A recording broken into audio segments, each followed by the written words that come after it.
Iranian government supporters have taken to the streets in Tehran to celebrate the anniversary of a referendum nearly half a century ago that solidified the Islamic Republic's hold on power.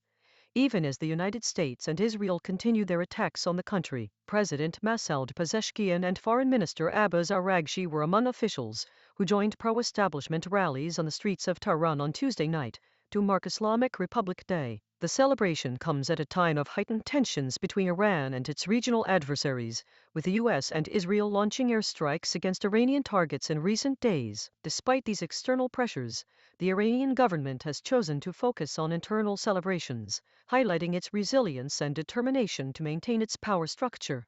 This move is likely intended to boost morale among supporters and distract from ongoing conflicts. Looking ahead, it remains to be seen how this celebration will impact Iran's relations with its international partners, particularly in light of escalating tensions between the US and Iran.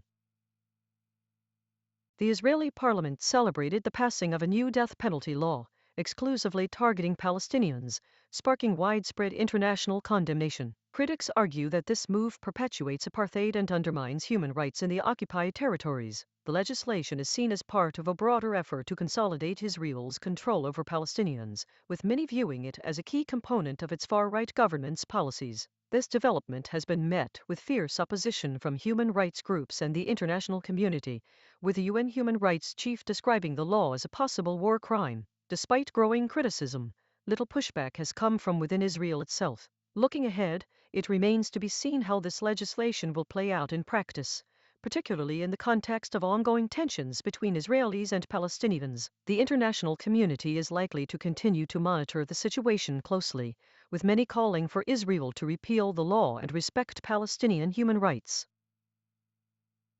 President Trump announced plans to deliver a primetime address on the ongoing war in the Middle East. Amidst growing speculation about his next move, the address is set to air later today, and comes as tensions between the US and Iran remain high. Trump's decision to speak out on the conflict follows recent reports that Iranian President Ebrahim Raisi has reached out to the US for a ceasefire, but Trump claims the US will not consider it until the Strait of Hormuz is secure. The region has been gripped by violence since last year's US drone strike that lost their lives top Iranian General Qasem Soleimani. Looking ahead, the address is likely to provide further insight into Trump's thinking on the conflict and his plans for the future of US involvement in the Middle East. NATO leaders are bracing for uncertainty after US President Donald Trump's latest comments on leaving the alliance. In a recent statement, Trump hinted at reconsidering his commitment to NATO, sparking concerns among European leaders who have long relied on the alliance for security. Trump's remarks come as tensions between the US and Russia remain high, with the two nations engaged in a diplomatic standoff over Ukraine. The situation has raised questions about the future of NATO, which has been a cornerstone of European security since its inception. Rutte, the former Dutch leader, who is often referred to as Trump whisperer, played a key role in calming Trump's concerns earlier this year when he threatened to take Greenland from Denmark. Looking ahead, it remains to be seen how Trump's comments will impact NATO's future and the alliance's ability to maintain stability in Europe. The key takeaway here is that Trump's words have significant implications for the future of transatlantic relations and the security of European nations. A Greek court has convened to try the deadliest train crash in the country's history, resulting in 57 fatalities. The trial is a rare instance of families seeking justice from the individuals responsible for the tragedy.